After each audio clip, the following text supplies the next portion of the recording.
All right, welcome to the podcast. Thank you for having me. Absolutely. Laurel, we will start off where everyone else does. As far as earliest childhood memory, what are we getting into? The first thing that popped in my head is actually the first time I rode a bike. Okay. That's so funny. My grandpa was, at the time, my grandparents lived in Cortland, Illinois. Mm. And my grandpa ran a limousine business. Okay. And I just vividly remember him taking me from preschool back to their house and then teaching me how to ride a bike with those little training wheels on it. I don't know, that's the earliest childhood memory. That's pretty young to be riding a bike. Yeah, my grandma would bring, I was big on doll houses as a kid. Okay. So I had this huge one that was custom made for me. That was awesome. Yeah. I remember cutting my hair as a kid, those Just silly little things. You're good. Hey. Those silly little things. Yeah. I really remember a lot of sounds really bad, but self-harm stuff I did as a kid. Okay, let's get into it. There was one time I sharpened my finger, just for fun. Are we putting it inside a pencil sharpener? Yeah.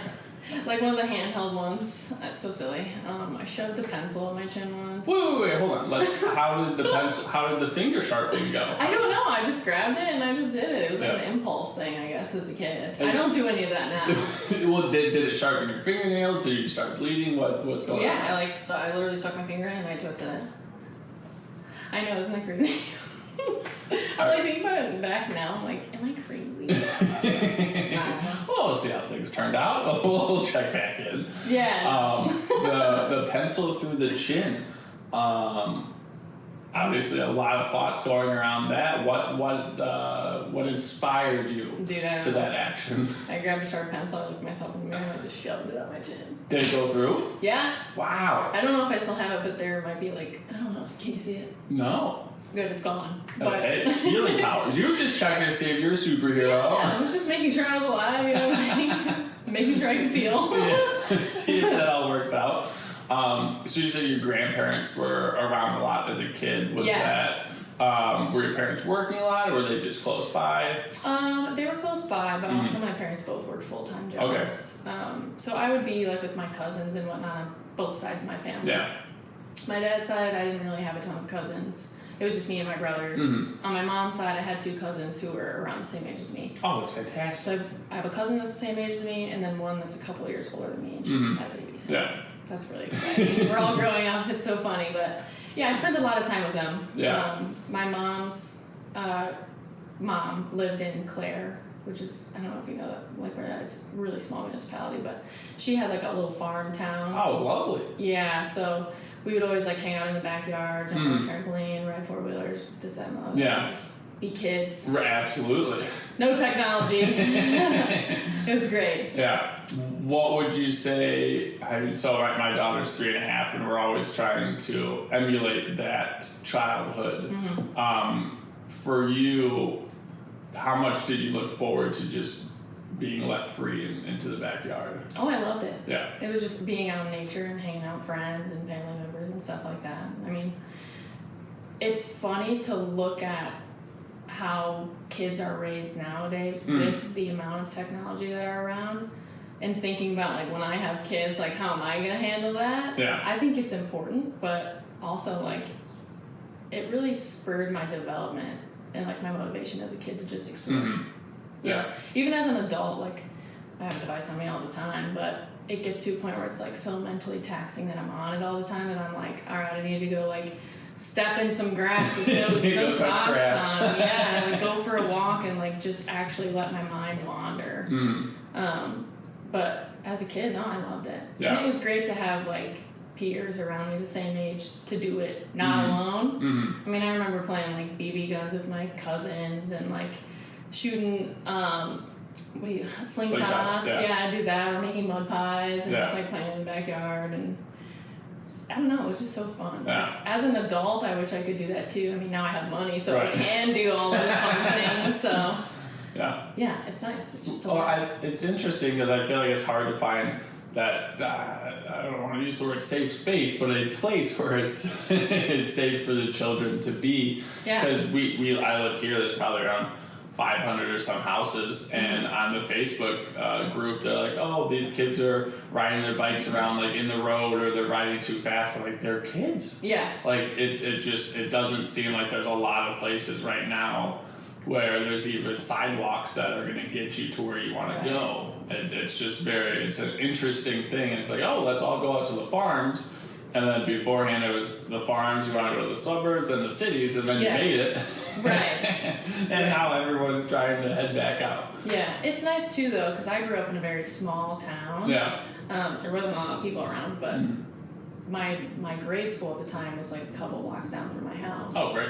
And I had a pretty big size class where a lot of the kids also lived within a couple of blocks from me, if not like right across the tracks. Yeah. So we'd always just grab our bikes and go run and play at the park. And parents were like, as long as you're home before dark, I don't care what you're doing. And then I got a phone, and it was like, okay, you can go a little bit farther and do whatever you need to do. But there was just that trust aspect there, and it was nice for my parents to get the kids out of the house. Oh, absolutely. It was just me though, because my 2 older brothers were like 10 years apart. 11 years apart. So I'm the baby. Yeah. Practically raised as an only child, to be honest with you. But I don't mind it. Well, so that was my next question, because I feel like for my daughter, she was probably 1.5, 2 when we had our second. And I can definitely tell when she's with Dax or not, like we treat her very different. It's like, hey, don't beat up your brother as much, or like, hey, maybe share. But if you didn't have a younger brother, you wouldn't be getting all these no's or corrections and stuff like that. How was it being raised single child-ish? I feel like child? I slap on the wrist a lot more. I don't want to say I was parented very different, I believe. I mean, I wasn't really around when my brothers were the same age as I was growing up, because by the time I was in middle school, both of my brothers were out of the house. They were living on their own. Even like as a adolescent, like before middle school, one of my brothers was around, but he was never really in the house. I mean, it was nice, don't get me wrong. I always begged for a little sister or a little sibling. Like, I remember being super young and begging my mom, like, can you please have another kid? Because I just wanted a sibling so bad. Mom was probably like, no chance. Yeah, and my older brothers, like, they treated me fine, but like, they're also like, oh, this is my little sister, like, she's a pain in my ass. Yeah. Like, I don't want her around, or whatever the case may be, but it's funny being adults now, like, we put all that stuff to the side, and now we're all just living. But it was fine. So like the elementary, middle school, did you enjoy school at all? Were you just there to do sports afterwards or hang out with friends? What was the scenario? I did like school. I liked hanging out with friends more. Okay. I didn't really care about the education as much. I'd be praised here and there for like doing well in school, but I didn't really care that much. I mean, there were certain subjects that like I would kick myself for because I was bad at them. Yeah. But it wasn't that serious. I really cared about like sports and being around other people. Yeah. Opposed to like doing the actual schoolwork. I can't say I was super close with my teachers. One of my teachers, actually my 7th grade teacher, she quit education, I don't know, maybe 10 years ago, longer than that probably. Yeah. Started her own business and was an influencer for a little while. Oh. Yeah, she lives around Syria, I believe, too. Okay. But we're cool. Like, when I started personal training, she reached out to me and wanted to do a few sessions with me, but the timing just didn't line up, so I haven't seen her in a really long time. Yeah. But, we communicate here and there on social media. But yeah, I love sports. Yeah. I think, what was my first sport in middle school? I think it was volleyball. Okay. Volleyball. I wanted to get into pounds, but I don't know why I didn't. Cheerleading, I'm glad I didn't. Yeah. It's led me to weightlifting now, but then I did track for a little bit and softball. So. What was volleyball like in middle school? Because I want to say I just started playing, but I've been playing for maybe like 8 years or so. But the coordination and the bump set and all that stuff, the training I've watched for like younger kids, they'll start on like a small court and they just catch the ball and then they pass it and then they throw it over, and I feel like, okay, like you get the concepts of the game. Yeah. But if you're just trying to hit the ball over and like some point, like that's just hard to do. No, yeah. I don't, it was so long ago, I don't quite remember, but I do remember. You don't remember the training regiment for this? No. Oh my gosh, no. I was just kind of there for fun. Yeah. And I'm like, I knew that I was somewhat good at it. Okay. And I liked the challenge of sports in general. Yeah. It wasn't until high school where I kind of like cared more about that stuff, and then not really. Yeah. Like, until I got to weightlifting is when I kind of like really locked in as an athlete, because I didn't see myself like going to college or any like high school sports. I didn't really care for a team environment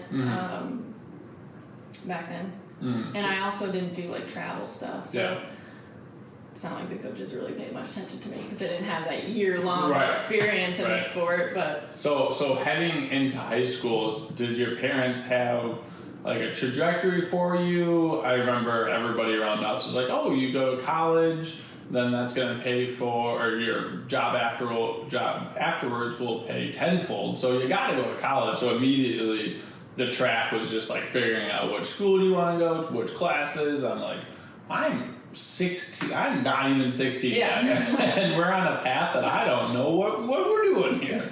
Honestly, my parents didn't really care. Okay. As long as I just kind of got through high school, it was like you figure it out from there. Yeah. I was the first person in my family to go to college and get a bachelor's degree. Okay. My cousin has an associate's degree, but I was the first one to finish a 4-year degree. Yeah. I just remember being like a sophomore and being worried about that. Okay. I really did want to go to college. Now, did I really know what I wanted to do? Hell no. Yeah. I don't think anybody does. And if they do, they're going to change their mind most of the time. So I was pretty graceful with myself on that. I really wanted to go to like a high-end like university. Like I really wanted to go to the University of Iowa, but it was too expensive. Yeah. So did you want to go there because you visited some upperclassmen that went there? You saw the party? Like, what made you want to go to one of those places? No, I liked the campus. Okay. And I think at the time I was looking at schools for public health. Okay. And they had a really great program. I also looked at U of I, but they didn't have a great education program at the time. It wasn't until my like junior year of high school either that I really started to care about my education, because that's what mattered going into college at the time. Because I didn't get the best grades, you know, like there were certain things that I cared more about, like sciences than math. I was really bad at math. I still am pretty bad at math. But I tried to challenge myself. I guess that's from like athletics and education. I just really like the challenge of things. And I mean, you could do really bad, but that doesn't mean you can't change it around. Turn it around. With anything, and I had to learn that. So it wasn't so much results based; it was based off improvement and stuff like that. Yeah, and I think also like in the back of my head, like I knew that I wanted to go to college, and I knew I was going to be the first person to do that. In my family, that I just was like, I don't care. Like I want to go to a good school. Like I just want to go. I'll figure it out from there, because I didn't want to do any like trades or, you know, do like be a firefighter or a law enforcement or anything like that at the time, or like I didn't honestly know that those were an option besides like, I don't know, go do plumbing and construction and all those things. I was like, I'm a girl, I don't want to do that shit. So I was just like, let's get a 4-year degree, let's get a job after that. So that's kind of like how it went. So before we head off to college, did you guys go on many vacations when you were growing up? Here and there. What did that look like? I went to Florida with my mom like one time, maybe 1 or 2 times. We went to California to visit some of my family when I was super duper young. We'd take like road trips around like neighboring states for like weekends, but we never took like big vacations. It was more of an affordability thing. Did you guys do much camping or anything like that, or what kind of? As a kid, but not like in middle school or high school. I didn't really travel much. I would always be really jealous of the kids who always got to go on family vacations, because I never really did. And it was also like my brothers were older, so my parents didn't want to just take me. You know, make it look a certain way. So I don't want to tell her she's our favorite, but she is. As far as eating at home, was there an aspect of nutrition, or you're just eating what we're eating? What was the conversation around food for you? It's funny you say that, because my mom used to make like a lot of hamburger helper and casseroles growing up. There wasn't like a specific regimen around nutrition. My parents, and if they're watching this, they'll probably also agree. They were pretty unhealthy when I was younger. it wasn't until I started kind of weightlifting that my mom started to really care about that stuff. I mean, they used to drink soda all the time. But I think in high school, because that's when I got into weightlifting, around when I was 17. Oh, let's go. Yeah. I started caring more about my nutrition, so I would just go grocery shopping for myself. Nice. And I would, bring that stuff home and make my own food. It was like chicken, rice, broccoli all the time. My mom would always make fun of me. She's like, yeah, you're so healthy, blah, blah, blah. I'm like, yeah, but that's because I was like, I cared so much about weightlifting at the time. Now it's a different story, but back then, yeah, that's kind of how it was. It was just whatever was there. Yeah. So what was the introduction? Were you in a sport and they're like, hey, I'm going to introduce you to the gym, or did they have weightlifting? So I actually I signed up for like a strength and conditioning class for gym in high school. So I got an introduction to like somewhat weightlifting, sports performance stuff, like Monday through Friday. And then I quit varsity softball my sophomore year of high school. So you were on the varsity team sophomore year? Yeah. Just too easy for you? I mean, I don't really know. I was very blessed to have that opportunity, but I didn't really get along with the coaches towards the end, so I was just like, I'm done. Yeah. Like it wasn't worth my time. So then I just started going to like global gyms. Yeah. Just looking on Instagram and seeing like some programs that I could do. I had no structure. I had no idea what that looked like.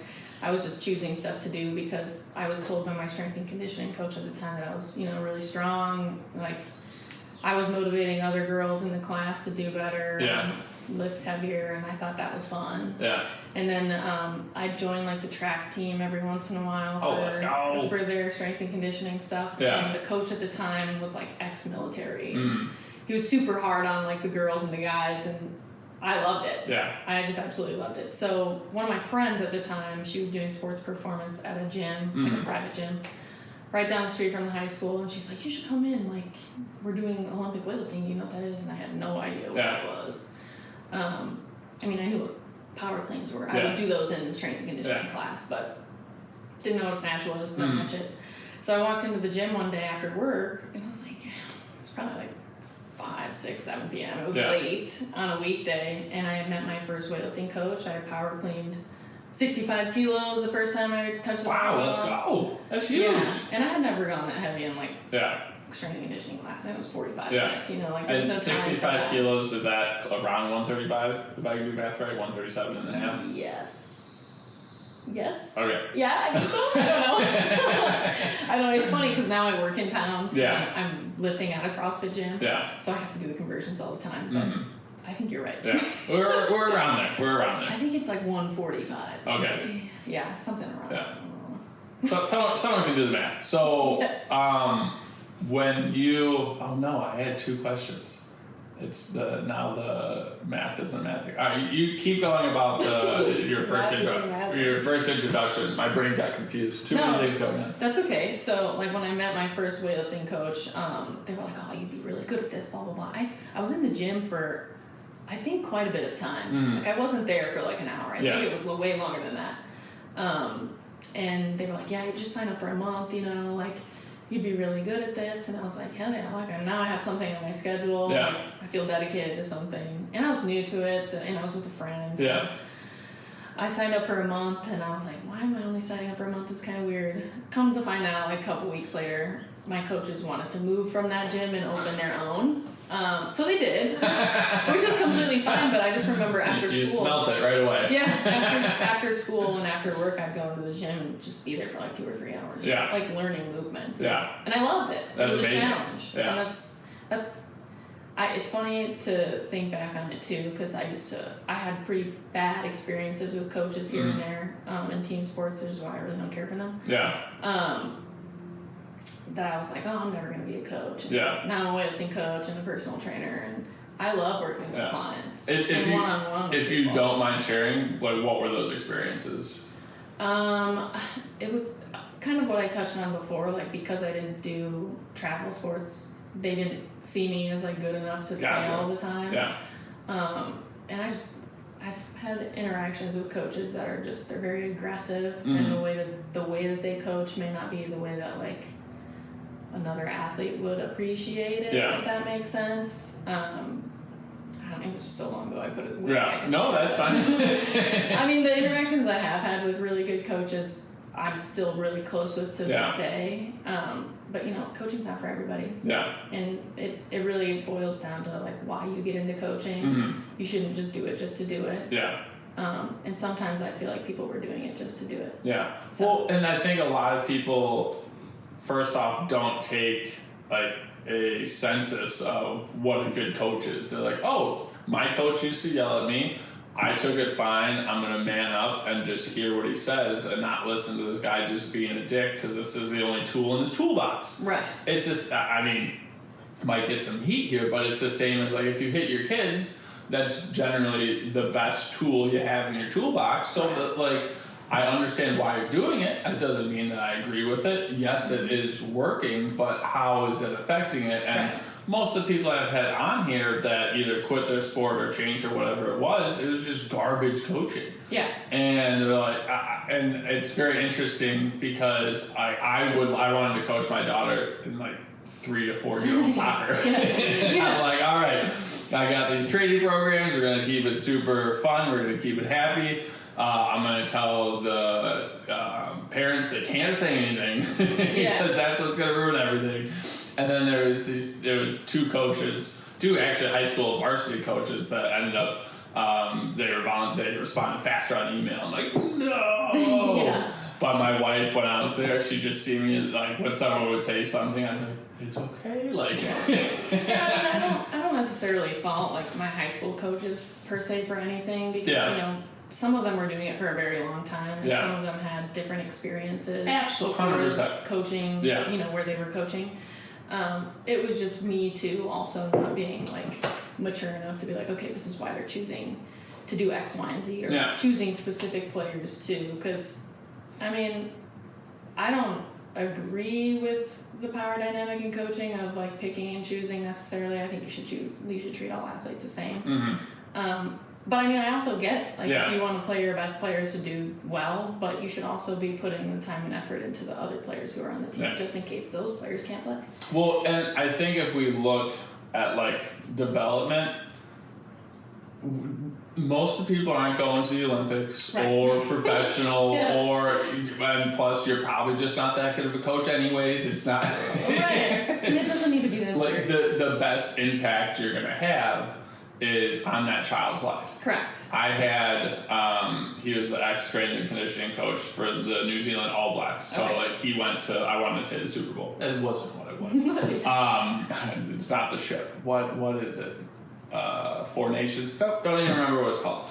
Anyways, and he's like, yeah, it was cool coaching these guys, but my best time was in the younger ages where I could actually have an impact on their life. It was fun seeing these kids get stronger, development, mental, physically, and I think that's what most college or most coaches do all the way up until high school, even college. Like, it's less about getting the 0.1% better improvement and just creating like a better human, but 100%. And not a coach yet, so maybe that will change. And I mean, even with me coaching, I mean, I primarily coach older adults, and I've had a little bit of experience with college strength and conditioning too. But I think it's, for me specifically, I don't want to be like coaching kids 100% yet because I think the human experience is nice coaching older adults because you get to hear all of the past and you get to change like mindsets and stuff like that. As a child, kids pick up on things very quickly, they absorb everything, so it's like you gotta be careful what you say, what you don't say. Not saying that I wouldn't be confident in doing that, just saying that I'm not there's some hesitancy. Right, in my coaching career to want to do that full time. So I'm pumped about the journey. You're 17. What was the job you were doing before you were heading to the gym? My first job I had at 16 until about 18. I worked at a dry cleaner actually. Let's go! Hey, so when you were told that there's no washer or dryer at your place, you're like, I got this. This is good. Let's go to a laundromat. All right, this is not going to be the turn where you thought it, but I am very interested in that industry. Whenever I go, I have so many questions for you. I'm going to try to keep it under like 5. We'll see how it goes. So walk me through your experience there. What do we got going on? Then I have questions. Okay, so the dry cleaner that I worked at, there was like a main hub in DeKalb, and then I was like a sister location. I was young. I don't think that I should have been running the place by myself at 16, 17, but I was. That's on par for a dry cleaner. No, it was me and this other lady. Her name was Jen. Shout out Jen. But she would run like the morning. Okay. And then I would be from whenever I got off school, it was like 2:30, 3 o'clock. Yeah. So close. Okay. But I would just intake people, tag their clothes, give them a price. Mm-hmm. I didn't do any of the actual dry cleaning stuff. It was just kind of like front desk. Which is great for me. Like, I always had downtime to do schoolwork. Yeah. Watch Netflix shows, the whole nine. But it was kind of scary. There was one time I went to go to the bathroom. It was like all the way in the back. Okay. And this guy just walked in. It was dark outside, by the way, because it was like winter. Yeah. 6 o'clock. The guy knocks on the door of the bathroom, like literally walks past everything. And I'm like, obviously this is a work environment, not the customer. I opened it and I was like, hello? And they're like, yeah, I wanted to drop off my clothes. I'm like, I've been in the bathroom for 2 seconds. What do you mean? Did you just walk in the door as I shut the door and you thought nobody was in here so you could meander behind the desk? Like, that's weird.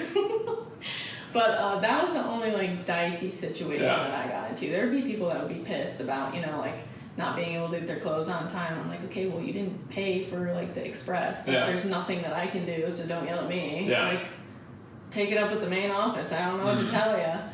But no, it was fun. It was easy. Yeah. It was easy. I didn't get paid anything, but it was a job. Yeah. It taught me how to. You could pay for your gym membership. Yeah. So you would just take the clothes, put it in plastic, and then it would get shipped somewhere else? No, so they would hand me a bag. Okay. I would go through every single item, make sure there wasn't like stains or holes or anything like that. Just kind of like covering our ass and making sure that they knew what was up with their clothes. I'd put it on the ticket. I'd tag it with, I forget, there were like different colors for things.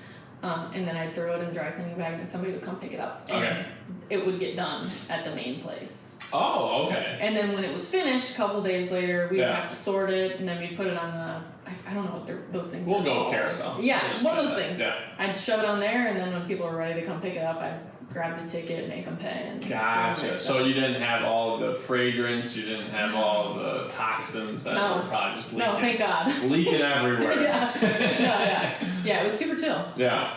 Oh, yeah, I was gonna be like, is there like extreme ventilation that they have in that place? Those were gonna be my questions, because I feel like they're probably not using like all natural products because they want to just bleach the shit out of it, just get it as white can be. I mean, I went to the main place maybe a couple of times, but I never went in the back room. Yeah. Where they actually did the. Oh, so it was cornered. It's like you're not going back there. No, I'm glad I didn't, honestly. I don't want to see what's going on back there. All right, and we're moving on. We don't need to name any more names. We're good. So the first month you're at the first gym, they're like, hey, come on over to this new gym. Did they have all new equipment? Was it just a hole in the wall? What was the next gym like? It was a pretty big commercial space. Oh, nice. When we first moved in, it was very bare bones. Okay. Just platforms. There was a couple like sets of kilo plates here and there, a couple barbells. But it wasn't for like a whole entire year that it was like completely equipped with stuff. Yeah. But we had all the bells and whistles, opposed to like stupid little attachment things. But like the stuff for weightlifting that's just basic necessary is what we had, which was nice. Yeah. And then we also had a PT there too. Oh, that's super that nice. That would help us do like dry needle stuff. He did weightlifting every once in a while. Yeah. He was at my old gym before I transitioned over to. I'm not sure where he's at now. But yeah. It was a great place for what it was. How do you get introduced to dry needling? Because I feel like that's I was terrified. When I first heard about it, I was terrified. But a couple other athletes were doing it. Oh, you'd be fine. It's fine. This is when I was like super into like nutrition and all that other stuff. And I was like, all right, I'll give it a shot. And I also I was really apprehensive about it at first because it can get quite pricey. Okay. But we had a deal with the guy who was at our gym, so that was nice. But I ended up, I don't know, what did I get done first? I think it might have been my quads. I I was so nervous. I was sitting there like my hands were sweating. It was like the first time I got a tattoo. Yeah. It was like so nerve-wracking. But it was fine. Mm-hmm. I liked it. Yeah. Was it painful? Yeah. Mm-hmm. Was it necessary? Yeah. It helped me relax. I like it better than massages every once in a while. Okay. I just need like tweaks here and there. Yeah. But I haven't gotten it done in a really long time. Mm. I used to get it done a lot on my low back. Okay. I had a lot of low back pain. Yeah. I've managed a lot of As one does. Yes, I've managed a lot of that though, so I try not to spend money on things I don't need. Yeah. For recovery, but. Oh, I just buy new recovery stuff, and I don't actually do recovery. It's not working, by the way. No, see, that's what happens because I'm the same way. I will buy things and I'll use it for a little while, and I'll be like, oh, it gets shoved in a corner, and I don't touch it for another 6 months. Yeah, I forget I have it. Went to a barefoot conference last weekend and got like a new roller that has just like pyramids that get like more blood flow or whatever it is. I'm like, babe, we're gonna use these all the time. I got one for me, one for you. She hasn't touched it. And I was like, I also have forgotten to touch it as well. I was like, no. I was like, try not to buy this stuff because I know I'm not going to use them. But it's like, oh no, this is great. It's going to be good. Yeah. So at what point are you like, hey, this is who I am now as far as the weightlifter goes? Ooh, that's changed. Okay. It's definitely changed. When I first started, it was like everything was weightlifting. Yeah, gotcha. Like I sacrificed a lot of my social life with my peers in high school for weightlifting. I don't blame like my friends for the time being because I don't think they really understood like how involved I really was in it. Yeah. And how dedicated I wanted to be to it. But that took a huge mental toll on me up until about COVID because I was so hard on myself on everything. Yeah. I didn't feel like I was, but like I was. Once you went back. Yes, with who I am now, I was very hard on myself. Yeah. So was that negative self-talk? Was it like, what did that being hard on yourself look like? It was more so like, you could be better, you can keep spending more time in the gym, you can do X, Y, and Z to be better. Yeah, I mean, like, my first weightlifting meet that I went to, I qualified for nationals. Let's fucking go. I went to nationals, and then I qualified for worlds, junior worlds. So it was very quickly, like, when I started weightlifting. Let's get it. I started in November of 2017. I think my first meet was January of 2018, maybe right before the new year in 2017. Qualified for nationals. I went to a national level meet at the end of 2018. Maybe it was actual nationals that I went to. Competed there, did another national meet at the end of 2018. Yeah.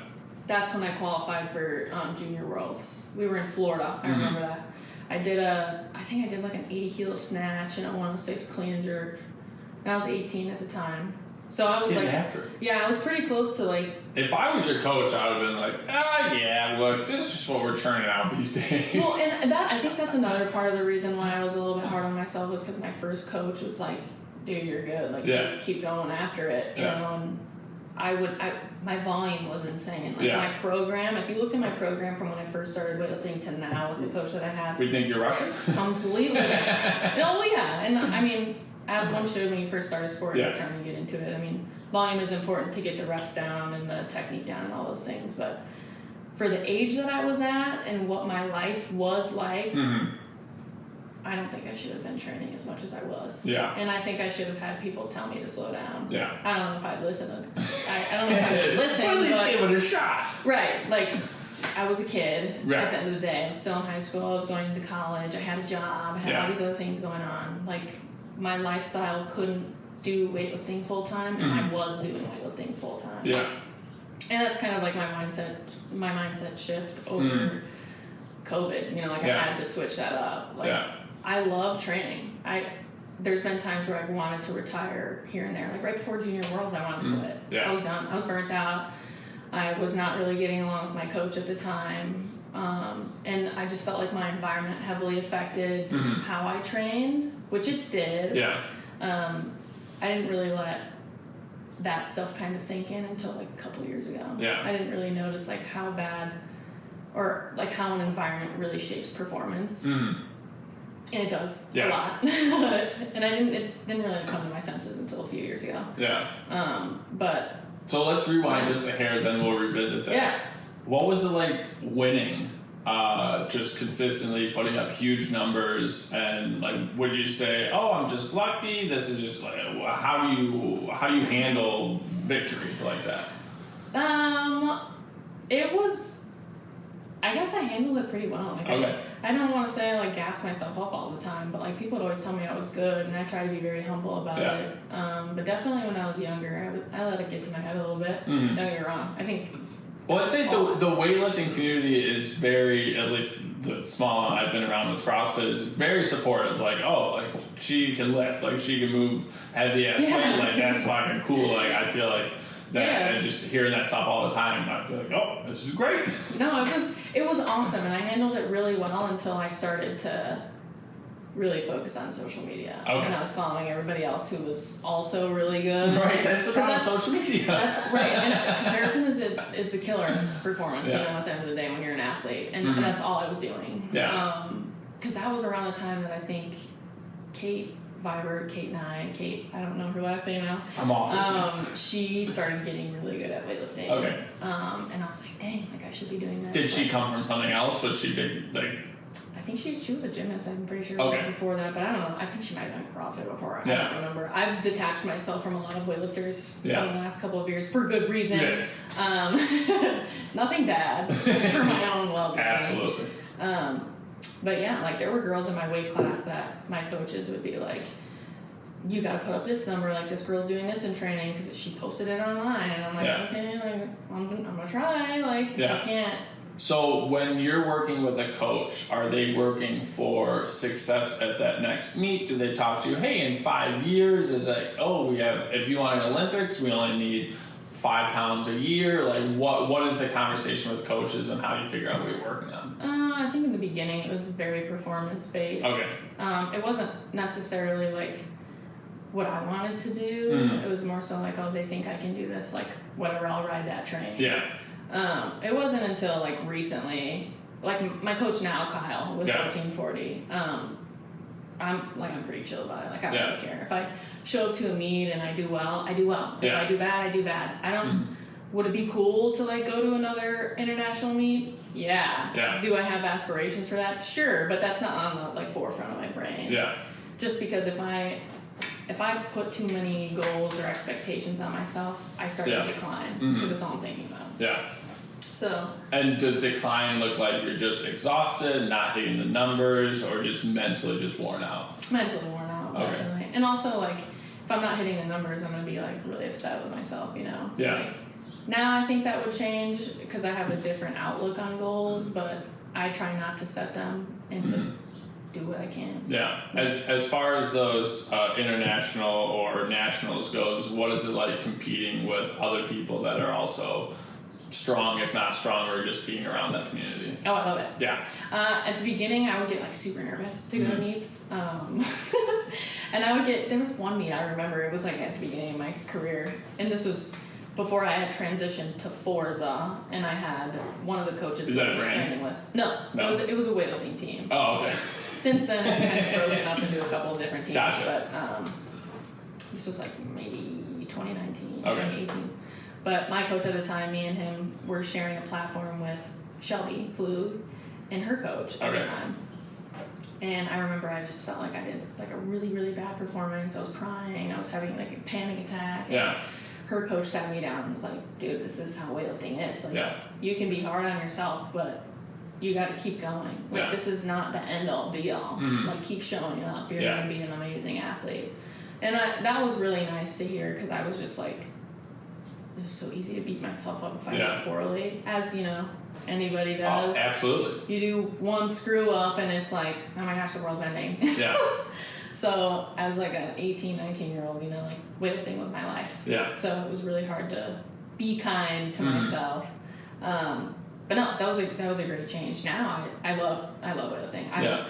Every time I go to a meet, I mean, I've competed with the same group of people for a very long time. Yeah.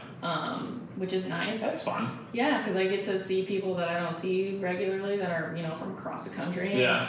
I see them at these meets and it's like, oh my gosh, this is so fun. And then there's other athletes who are also very serious, but in a different way. Yeah. And take it to an extreme level. Those people are a little bit scary. Maybe not scary is the word, but like. Not a good vibe. Yes, that's exactly what I was going to say. They're not the vibe.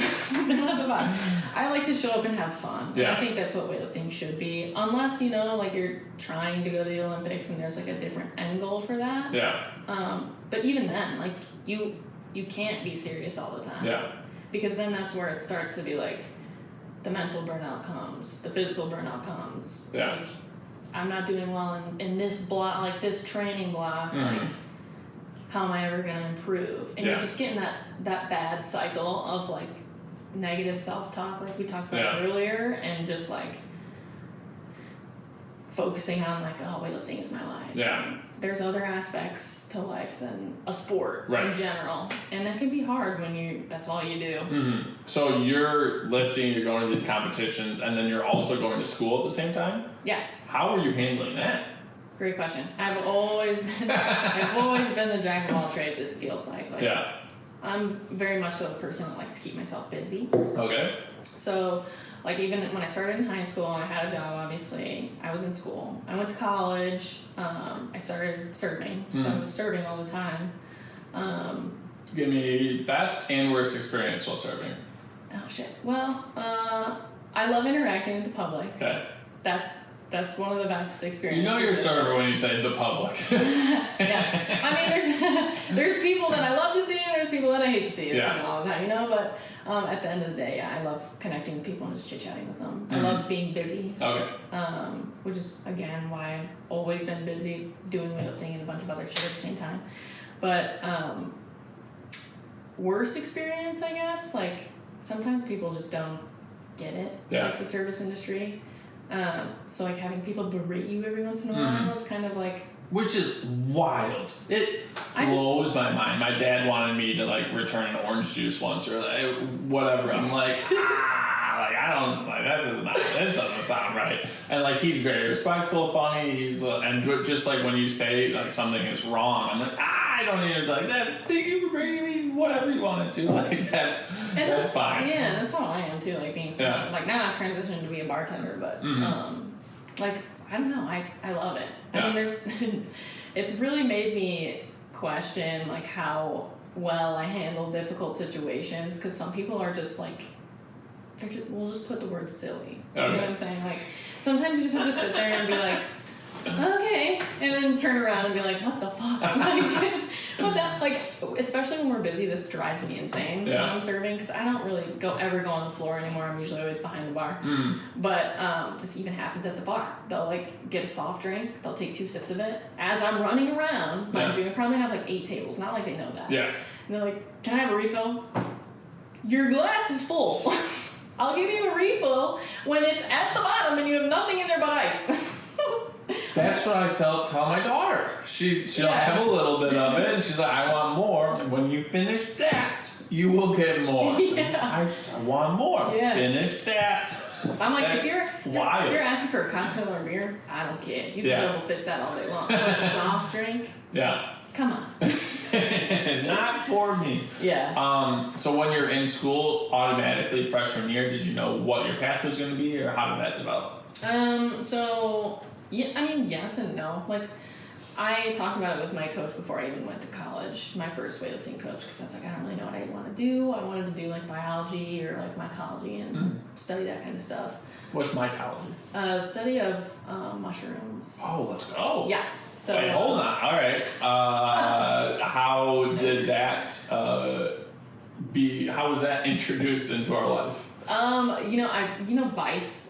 The Vice. Okay, so they would always have like research shows on like just drugs in general. Yeah. And I thought it was so fascinating, like how drugs affect the brain and how they're like grown and stuff like that. So that's kind of like what led me into that. But there was no way I was going to get into that, dude. It was like very, very limited programs like that. I know there's one in Colorado because my wife's cousin, she did one of those classes. Like she was growing mushrooms. I was like, for school? Like that's wild.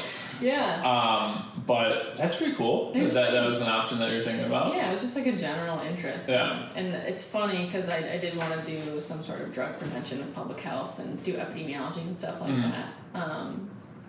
But I don't know. I decided that biology and chemistry were pretty hard subjects in college.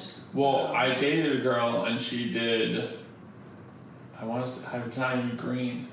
Biology 2? No, now I don't even remember what it was. But it was the weed out course or whatever it was. And Okay. I just didn't see her for a while and she was very stressed out. No, it can become a lot, especially Yeah. if you're not like in it, Right. you know? Yeah. So, and I wasn't looking at it, so.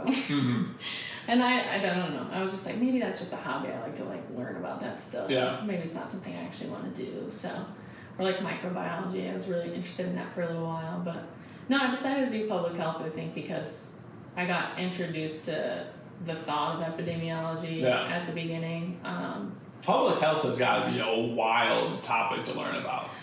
Yes and no. It's a promise to the public to do research and all these other things, prevention stuff, chronic illness, infectious disease, all those things. Yeah.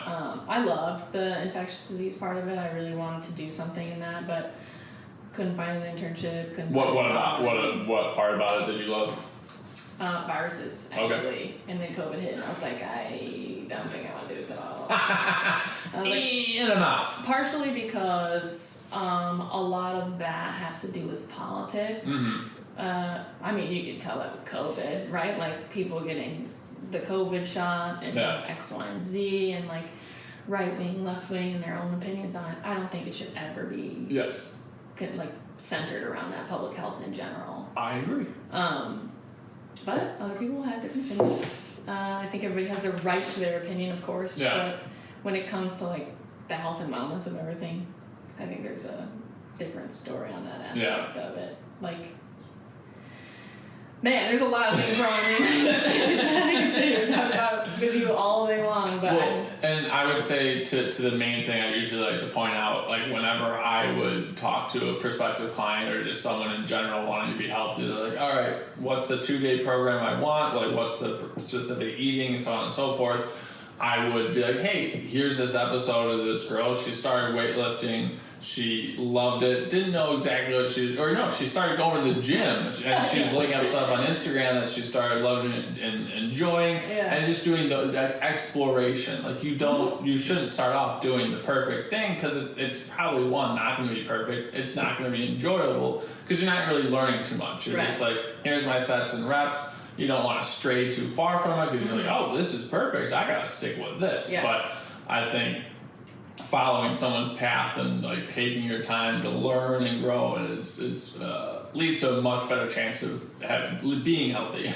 Yeah, 100%. And I mean, even the athletes that I have and the clients that I have, I kind of stress that too. Yeah. Like, you can have your own goals, but you don't always have to abide by them all the time. Yeah. Like, your thoughts are going to change on things. Your lifestyle can change in the blink of an Right. eye. Like, be graceful with yourself. Mm-hmm. You can have an idea of what you want. You just kind of got to chip away at it with Right. small behavior changes. You can't go into it because then you're going to, in a month from now or even 2 weeks from now, you're going to be like, this sucks. Yeah. I wish I had my old life. Mm-hmm. Or whatever it is that they were doing. Absolutely. And then fall back into old habits or old patterns, you know? Yeah. And even not, like, I struggle with that too every once in a while. It's like, okay, well, I want to change this. And it's like, all right, like, let's not go too heavy into it because I know myself well enough to know that I'm not going to stick to it if I don't just slowly get out of it or, start doing the new thing. So, yeah, I mean. So for you during COVID, did you have a crash out point? Like, what was the moment where you're like, something needs to change? I think, I don't know, it's funny because it was like 5 years ago, but it feels like it was just yesterday. Mind blowing. I think I had a little bit of a crash out moment. I mean, I was peaking for Worlds because at the time, it was supposed to be in March of 2020 that I was going to Worlds. So, can you explain what peaking is and how that is in training? Yep. So typically there's like a base phase which can last anywhere from 4 to 6 weeks, depending on like what kind of competition you have, what kind of coach you have. And I forget what the next phase after that is.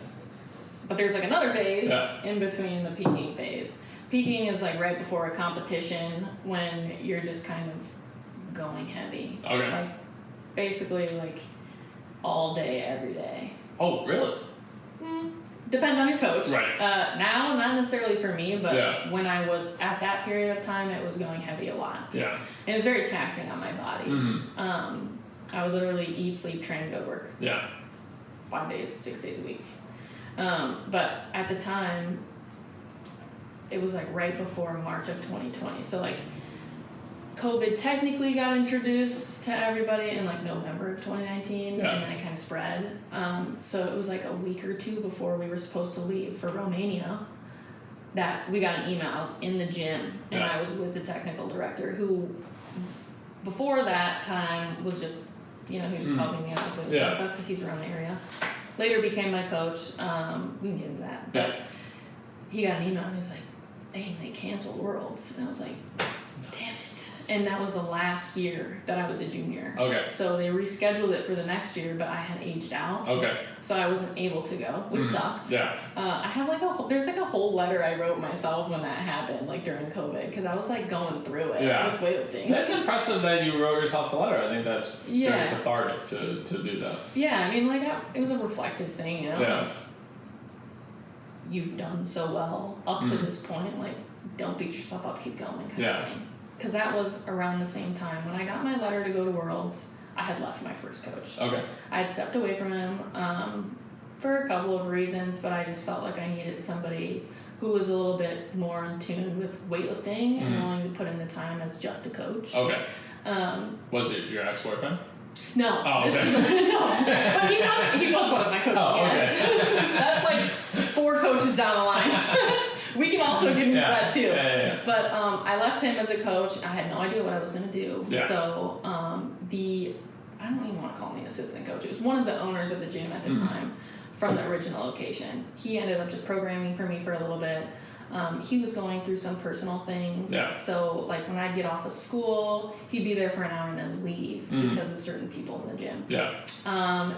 It was just kind of a communication thing, and like he was going through a lot. I wasn't gonna be like, hey, tell me what's going on. Like, I'm 19 years old at the time. Give me the tea. I'm like, you're like 40. Like, I don't. It's okay. Did it suck though? Because I felt like my coach didn't really care about me at the time. Yeah. I would go into the gym, train by myself, and then it'd be like the other weightlifting class that was going on, and it was nice to still be able to train with people. Yeah. But the situation and circumstance was hard right before Worlds. So I was just like mentally out of it. Yeah. I was like, this sucks. Like, I feel like I'm not doing well. I feel like I don't have a good support system. I did, but like to me it felt like I didn't. Yeah, at that moment in time. So then the gym crumbled. Yeah. And there was some stuff that went on, and they were just like, we can't keep this place open. So the other owner of the gym ended up opening like a smaller place. This was probably at the end of 2020, beginning of 2021. Probably, I think, February 2021 is when we moved in there, because the 3-year lease ended this past year. It was just us and a handful of people. I was training out there for a little bit, a couple of years. But when the gym had initially poof, gone, bye-bye, I ended up going with Mike Catone. Okay. So that's when Mike Catone became my coach. I was with him for a couple of years. Yeah. And with Forza. Yeah. And same with the small group that had moved from DeKalb to Sycamore. Yeah. I think there was like a handful of us, maybe 5 or 6, 7 of us, 8 of us maybe at one point when we first started. They all went to Forza too. So all of us would go up there a couple times a week, train with the whole team. Yeah. And then on the other days, we'd just be in Sycamore because it was an hour and a half drive. Yeah. Because they're in Grays Lake. Or at the time, we're in Grays Lake. So that was great. I loved it. Like, I was doing really, really well during training when I was with Mike. Yeah. Love Mike as a person. Yeah. I will praise him all day long. But that situation kind of ended at the end of 2022, beginning of 2023. I ended up leaving because the whole Olympics thing that got pushed. Yeah. Mike was just gone all the time. I kind of felt burnt out. Yeah. I didn't feel like I was doing well enough. It was hard because he wasn't around, so talking about training stuff was pretty difficult. So then I just ended up going with Dave. Okay. Were you headed to the Olympics? No. No. Oh, okay. I was like, Olympics? Hold on. No. Because he was the technical director for Team USA. Gotcha. He still is. Okay. So he would always go to world meets, youth worlds, and Pan Ams and all that stuff. So he was super duper busy with the. Is he bald? No. No. You don't. Okay. Balding, maybe. Well, love you, Mike. No, I took a USAW cert from a guy. It was I forget where it was, but he was bald. I just remember. I didn't know if it was him or not. No. Okay. no. Mike's you'd know Mike. Okay. Super Italian. Okay. Yeah, definitely not this guy. Yeah, but then I ended up going with Dave. Okay. And then that gym split apart. Yeah. So it was like I just felt like domino effect. Also, like as an athlete, like man, every year and a half, like some shit's going on, and I gotta change my course. Like I don't want to quit weightlifting. Yeah. And I also can't financially move to go to a different state and like lift with another team. Yeah. So I was trying to use all of my resources before I actually had to make a change. Yeah. And that's what I did. I was with Dave for a little while. I loved being with Dave. They ended up opening their separate location in Lindenhurst. Mike still had Forza. I was with him for a little while before I had transitioned with Dave. Because at the time, I was with Jack. Yeah. And he was coaching with Dave. Him and Mike, I guess, just didn't really have a great relationship. So it was really difficult for me to like go to training, come home, talk about it. You're right. When he had a different opinion on my coach. So it was like, it got to a point where it was a little bit difficult. So I was just like, you know what? 100%. Whatever. Like, I'll just say, hey, just be with everybody else. Like, not a big deal. So, yeah, I was with them for a little while. Well, before that, actually, no, before I transitioned to Dave, hold on, back it up. That's when Jack was my coach. Okay. I skipped the whole period. Because I wasn't really sure if I wanted Dave to be my coach. Yeah. And Jack was like, well, I was like down bad about it. Yeah. I was pretty stressed about it. He was like, well, I mean, I'll coach you.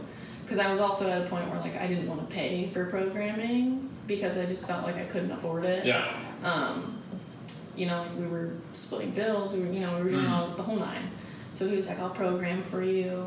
You can just train under me. Yeah. So I did that for, I don't know, maybe a year. Yeah. A little under a year. And it just wasn't the same. Okay. You know, like, I think he's a great coach. Wasn't a coach for me at the end of the day. So what is a coach that separates themselves for you? Like, how is it like a good coach versus like this is the best coach? Not naming names, but like what are they doing for you differently? The biggest thing is support. Okay. Support and programming. Okay. Everybody programs differently. Right. I'm not a person who handles volume very well. Okay. So the coach that I have now and the program that I'm on is great. Yeah. My body recovers well. I don't train as much. I train 4 days a week. But even if I take a day off, like, it's not affecting anything. Yeah. Whereas before it would kind of be like, oh, well, you have to do this to get to here. And it's like, no, you don't. Like, sometimes less is more, especially when you've dealt with an athlete that's been in the sport for so long. Absolutely. They know what they're doing. Yeah.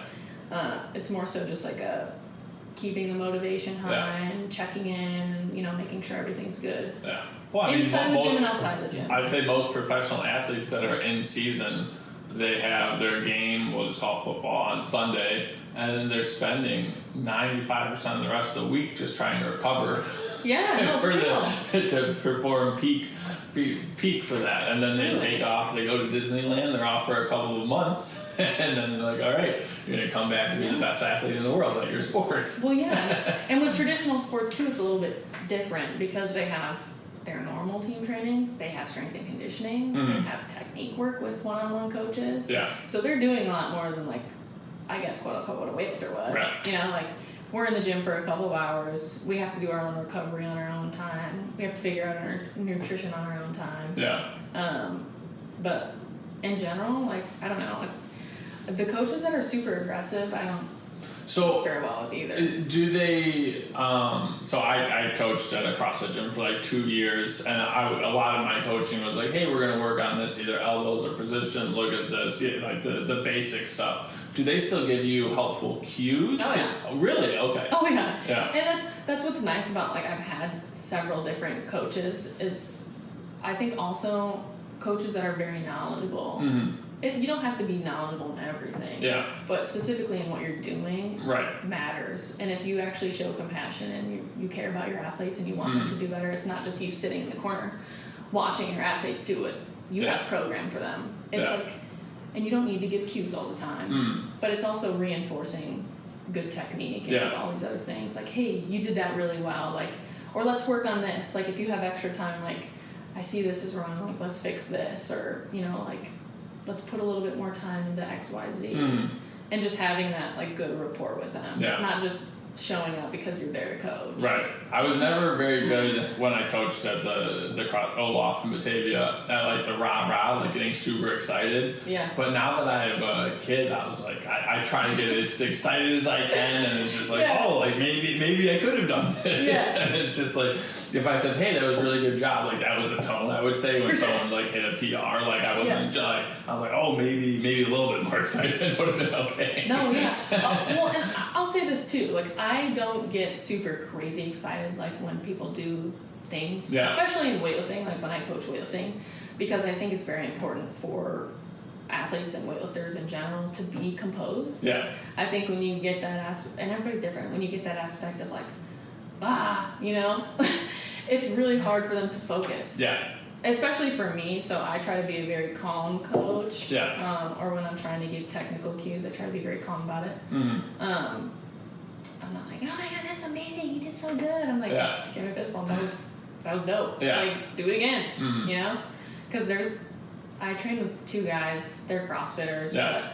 It's Carl, right? Yeah. Yeah, okay, so I worked for UR, the supplement company that went around to most of the CrossFit gyms in the area. Yeah. But I'd see Carl, it was maybe like once a month, and I'd see him all the times at different circs and stuff like that. So I would say I know him fairly well. Oh yeah, I love Carl. Yeah. I don't necessarily train with him, but I see him all the time when I go to the gym. Yeah, his wife's fantastic too. Oh, Phoebe, she's great. Yeah. And their kids are so cute. Yeah. Well, no, I think the first time I met her, it was at a CrossFit competition. I think she might be pregnant or something. And I was like, just get after it. Yeah, it's great. Isn't that awesome? I love seeing that.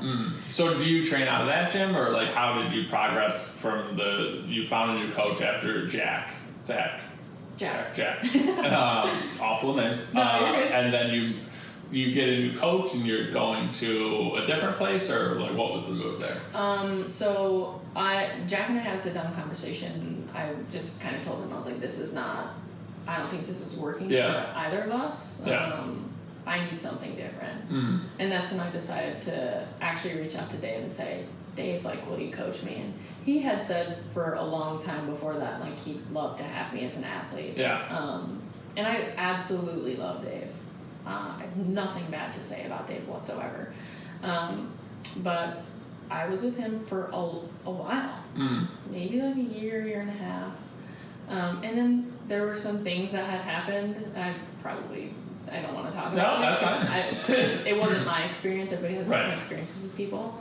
But he unfortunately cannot coach anymore. So I had to pivot again. Yeah.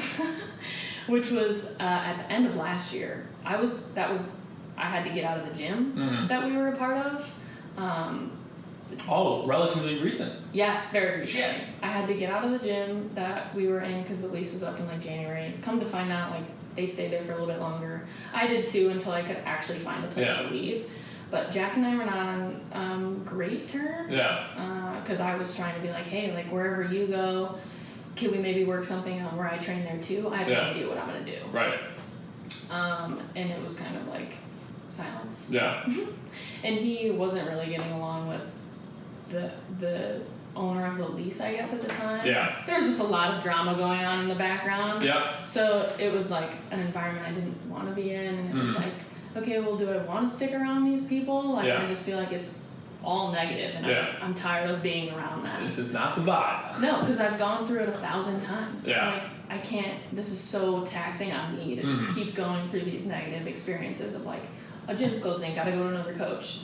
Oh, something happened here, now I gotta deal with this drama. It's like, I want nothing to do with the back end of anything. I just want to be an athlete and a coach. Like, I want to create a good environment where I lift at and where I coach at, and that's all I care about. Yeah.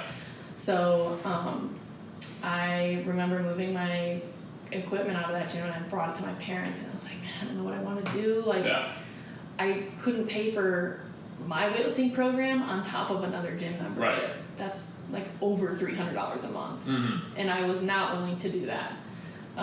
So, you know, I reached out to Carl and I was like, hey, like I'm desperate for a place to kind of train out of. And he was like, you know, sat me down and talked about my goals and this, that, and the third, and I was like, honestly, like, I don't know. Mm-hmm. Like, I'm at a point mentally where, like, I want to quit again. Yeah. And I don't want to. Like, I was going through, like, my body was going through it, my mind was going through it.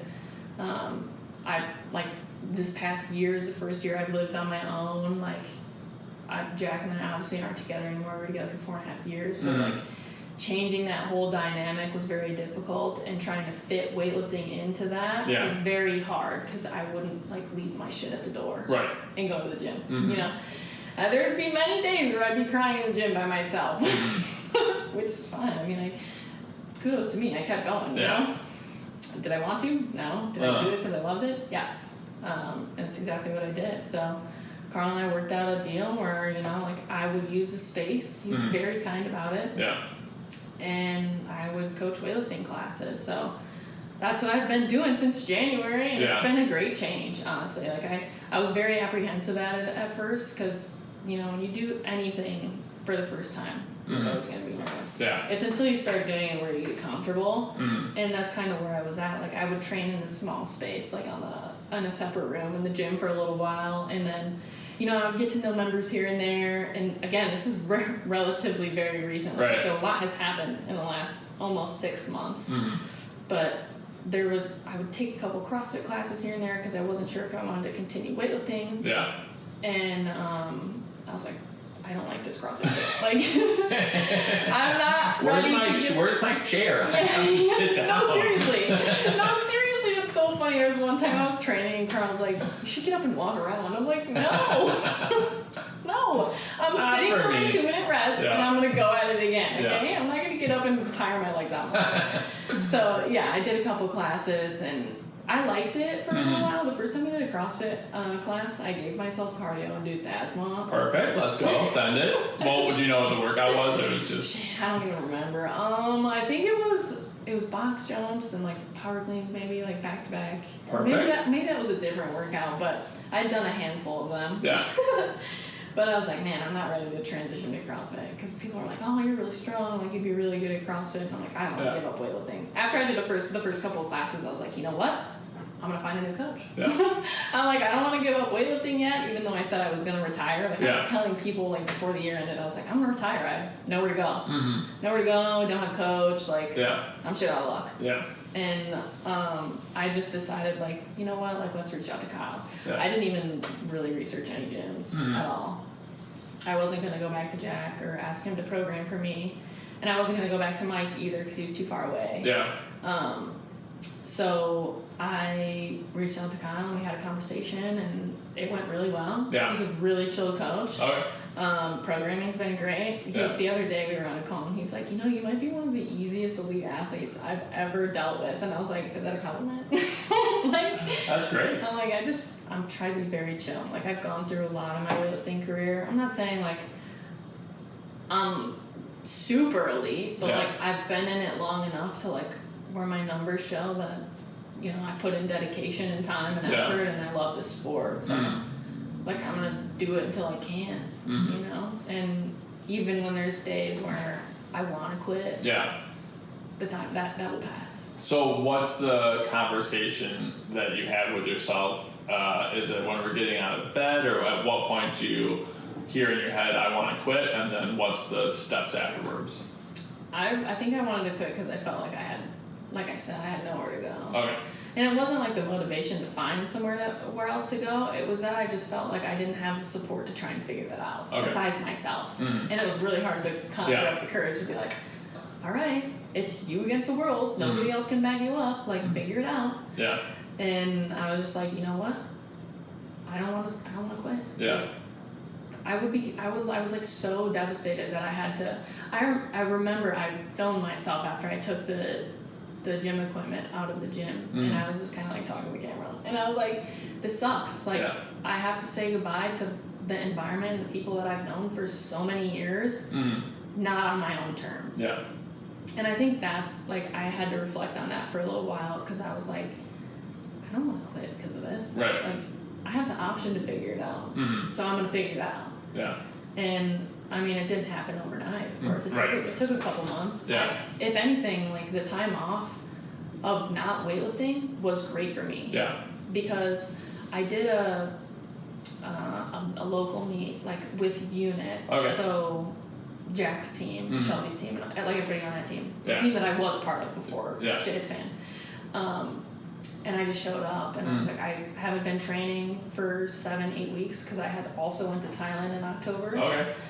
So Thailand in October. How was that? Oh, it was great. Yeah. I had a great time.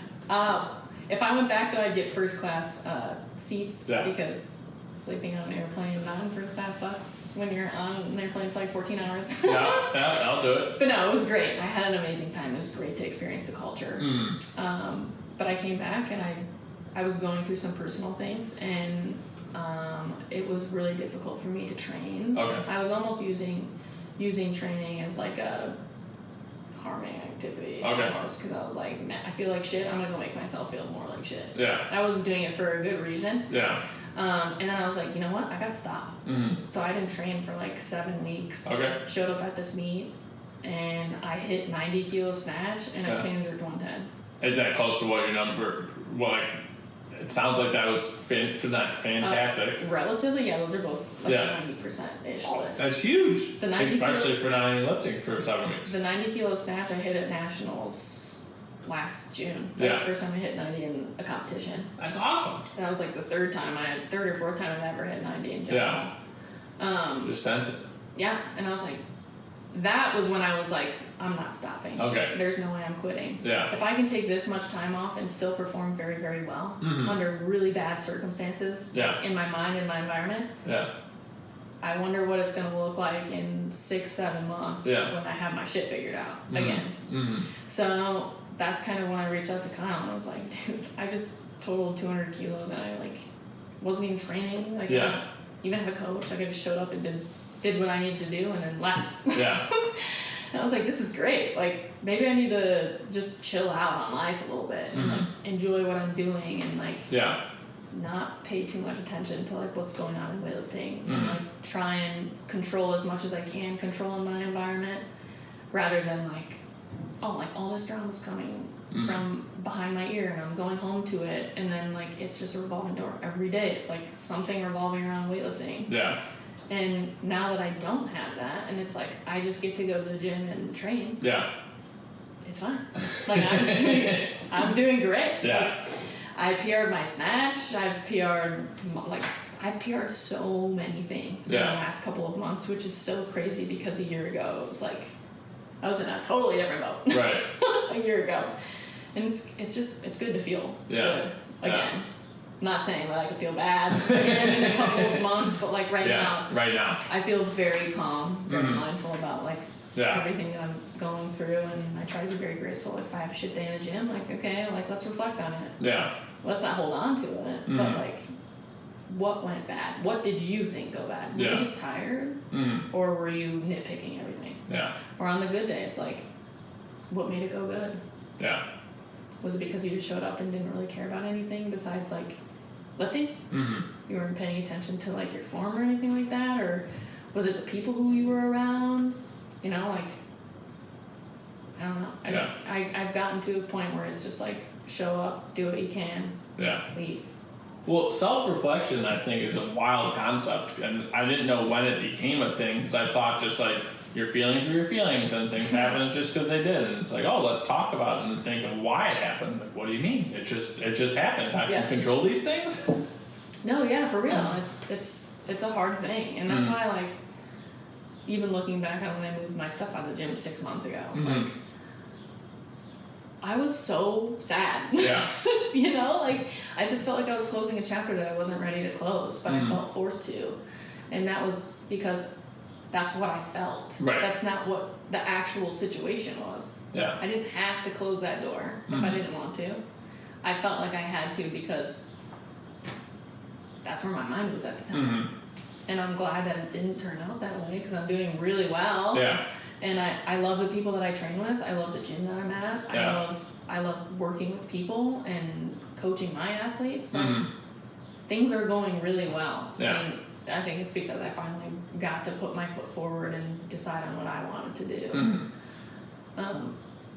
not that I haven't had that opportunity in the past, but like now I feel fully autonomous on like the decisions that I make, and it feels great. That's fantastic. So what type of athletes are you coaching? Are you coaching strength and conditioning, just purely Olympic weightlifting? What are you coaching? I have a couple personal training clients. I have a prenatal client right now. Ooh, nice. Yeah, I've had her for over a year, but she recently conceived, which I don't know if she wants that on there. Yeah, we don't have to share her name or social or where she lives. Yeah, and then I have a master's level athlete too who's been with me for like a year. So he's done, I think, 4 meets now. Wow. Every single meet he's PR'd his competition. That's super cool.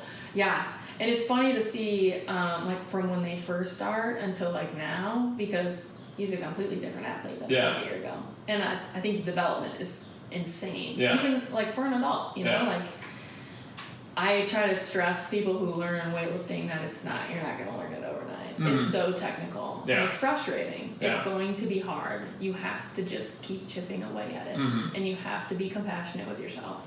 Because the minute that you start to doubt or get frustrated is the minute like you start losing reps because you don't want to do it anymore. Yeah. Like, is it going to be uncomfortable? Is it going to be hard? Yes. Yeah. But anything new that you start is going to be uncomfortable and going to be hard. You just have to get the reps down and time under tension and all these other things. Like I mentioned earlier, the 2 guys that I train with, they're CrossFitters, but every once in a while they'll have like weightlifting stuff in their strength program. Yeah. And I love just nitpicking them. Like they love it too, but they get so frustrated sometimes when I'm like coaching them, and I'm like, dude, like, you're doing what you can. Yeah. Everybody's body's different. Like, my cues are obviously helping you. Your techniques, you're improving. Yeah, your techniques are training. You might not feel like you're improving, but I can see that you are from the first time that I've watched you lift the barbell off the ground. And I think it's awesome. It's just kind of hard to like ingrain that into people when they're so hard on themselves. Well, and I think once you either leave high school or leave college and you get into quote unquote the real world, people think like they're done growing or learning, and I think that's a very tough concept. Like I put the laundry away really slow. I'm like, how does my wife do this? I know she worked at Marshall's. She can't be that much better at it, but it's everything I do. It's like, all right, I gotta be open to be doing better. I'm not skilled at a lot of the things that I do here, but it's like, all right, I'm gonna get better at these things. It's gonna be okay. Right, and that's another thing too. Is like you get put in autopilot mode when you've been doing things for so long. It just comes naturally, and it's hard to sit back and think that like, oh, people, you know, don't have autopilot in this area right now. Right. Like I started at a point where like weightlifting was so hard, you know. And life was hard. My job was hard at one point. Now I go in and it's like, it doesn't even feel like a job. It doesn't even feel like I'm training. Like, I go in and do it because I've been doing it for so long. And it's, sometimes that reflection can be hard too, because it's like, I'm just kind of like a machine. Like I'm just going through the motions until like something feels off. And then it's like, oh wait, you know, like now I gotta really figure out like, what wasn't in autopilot at that moment? Or like, what's going on in my head that's making this not the same as before? Right. So where are we now as far as, it sounds like we're really loving training, having clients. What is our life looking like going forward here? Oh, that's a great question. So I've actually been working towards like getting into law enforcement. Oh, let's go! Yes, so I passed my physical and my written exam. Do you want to work at Carroll Stream? I think it's like $78,000, and then it's and then after 5 years it's 6 figures. my buddy is a police officer there, and I think his dad retired there. Their top 5 recruits or whatever it was couldn't pass the physical exam. Wait, really? Yeah. So like these people are not able to run a mile and a half under like 14 and a half minutes or something. It might be even 16 minutes. Wait, can we talk about that for 1 second? Yeah, absolutely, absolutely. Because when I looked at the physical exam, which some of the like stuff for women, you know, it's kind of like silly. 20 rep sit-ups, 42% body weight, bench. Oh my God, yeah. Dude, I did the bench and I'll never forget. There was like a line of guys after me, and they're like, "You did that so good." I was like, "You don't even know." Like, I just kind of rolled my eyes like, "Thanks." Yeah. I just kept walking. But I didn't train for the mile and a half. I did not run whatsoever. Okay, I tried like a couple weeks before. I'd like do some intervals here and there. I'm like, oh, this sucks, you know, Yeah. like that's the one thing I think weightlifting has been so beneficial for me is just like turning it off and doing it. Yeah. Like because I also had to run a mile and a half in under like 16 minutes. Okay. I think I did it in 14 and a Yeah. half. But I remember on lap 7, because there was 9 laps, Yeah. I started getting nauseous. And I was like, if I stop, Yeah. I'm not going to keep going. It's over. Because I could tell, like, the first 4 laps were great, and then I started slowing down a little bit, but I was like, just keep moving. Yeah. Just keep moving. I turned my brain off. I was like, the nausea will have to pass. I'm going to have to run through this. Yeah. So I ran through it, and at the end, I was like, holy shit. I was just huffing and puffing, and Yeah. there was another girl who was in my group, too. She was, like, a long-distance runner, and Yeah. she was, like, nervous for everything else. She was, like, in her 40s. Yeah. Queen, love her. She's like, you did that really well for never running. And I'm like, thanks. I'm an athlete, just not the one you thought. No, and which is funny because like a couple weeks after that, I screwed up my ankle because of the running. And Yeah. it went up to my knee and Oh, then it went up to perfect, my low back. thanks. So like I'm still kind of dealing with that. Yeah. But I was talking to Carl and he's like, yeah, it's because you're not a runner. Yeah. I'm like, Rude. I know that. We're just gonna have to work on that. Yeah. Because I also, like after June, I think it would be cool to compete in CrossFit Okay. afterwards. So I might like hang on my weightlifting shoes for a little while Yeah. and just transition over to that. Yeah. So he's like, yeah, we're gonna have to work on some like running things before you actually go into CrossFit. And I was like, I'm game. Yeah. I'm game for a plan. But yes, I'm looking into law enforcement. A girl that I worked with at the health department when I had originally graduated from college, I quit not that long after I started. I did not like what I was doing. Yeah.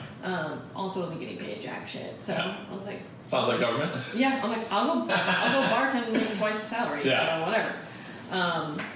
She ended up working for Woodstock. Okay. So I did a ride along with her a couple months ago, and I was like, man, this is fun. Yeah. Like, I love this. It was a night shift, so there wasn't too much going on, but I loved it. I loved the department, and then she's like, yeah, we're doing testing, in a couple of months. So I just decided to do it. You're going out to Woodstock? Well, so I have interviews with Woodstock, Cary, Marengo, and Huntley. Those are all out there. I know. You also probably live out there. No, I live far from there. Oh. So I'm an hour from Carroll Stream, Okay. and I'm an hour from Woodstock, Okay. because I'm like literally far from everything. Are you at St. Charles? No, I'm in DeKalb. Oh, okay. So it'd be nice to work in Huntley because it's closer. Yes. So if I move to Sycamore or Hampshire, it's like right there. Yeah. But I mean, I don't know. We'll see. Yeah. Options. Yes, I have my interviews. We'll see how those go. Yeah. And then you put on the list, Mm-hmm. and then go from there. But it's funny because every single time I've planned something over the last couple of months, I've had to cancel it because you can't change like the interviews or like the physical exam or anything Oh, like okay. that. Yeah. So actually, I was supposed to go see Kyle in February or March. Yeah. I was gonna drive to Pennsylvania. Didn't end up doing that. Yeah. I was like, I'll come the first week of May. Mm-hmm. That was the week of the physical exam. Yeah. Had to cancel that flight. Then I rebooked it for this weekend. It's supposed to be this week, or next weekend, sorry. One of my oral interviews is on the day that I perfect. can't change. Thank So you. then I had to eat like $450 worth of airplane costs. Oh, no. Because I just kept rescheduling. Yeah. And then like shit like that happened, and I was Yeah. like, dang it! Whatever, everything happens for a reason. I'm a firm believer in that. So if it doesn't work out, it doesn't. If it does, it does. But I think it'd be a very rewarding career. Awesome. Well, we'll finish things up with the last 2 questions that everyone gets. Sure. As what is your definition of health? Not necessarily the dictionary definition, but what is health to you? That's a loaded question, I feel like. I don't really know how to answer that. I mean, I feel like health is being obviously like healthy in your mind and your body, but also just taking care of yourself and not like relying on some of the shit that you see on the internet. Like not everything you see is true.